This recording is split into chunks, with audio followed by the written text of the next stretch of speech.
Good morning, gentlemen, and Yashikov to everyone for coming out on a Sunday morning. I would say early on a Sunday morning. For some people, it's still early at 8:30 on a Sunday. However, that's not what I want to talk about. I just saw a very interesting thing on our calendar that we have up. Not our shul calendar, but the one right next to it, the Be'ilim calendar. And that is, when it comes to Torah reading, we have Hagbah. What happens with the Hagbah? The Torah is opened, lifted before the congregation.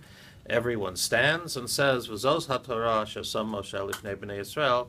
This is the Torah which was given through Moshe to the Jewish people. This is the Torah of God. We make that declaration.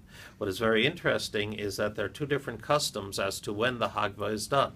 We are all used to Hagbah taking place after the Torah reading. In the Chabad tradition and in the Sephardi tradition, Hagbah is done beforehand. In the Sephardi tradition, Hagbah is done beforehand. It's lifted up beforehand and shown to the people. As a matter of fact, in the Sephardi shuls, the person actually takes the yad and they open to where the Torah is going to be read, and they are pointing exactly where the Torah is going to be read, and they walk around and everyone looks at what is there. So the explanation given as to why the difference between the two customs is because by rights a Hagbah comes beforehand. Because what is it? When we receive the Torah, we said Na'aseh v'nishma. We will do and then we will hear. And therefore, we are shown the Torah. We say, Zos HaTorah, this is the Torah which God gave through Moshe to the Jewish people. We are accepting the Torah. And afterwards, the Torah is read, we hear the Torah. So we are reenacting, first accepting the Torah, and then hearing it afterwards.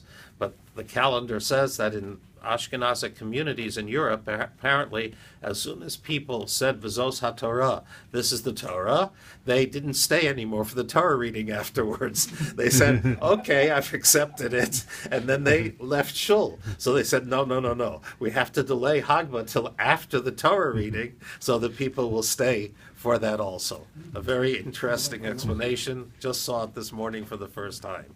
Rabbi Hanan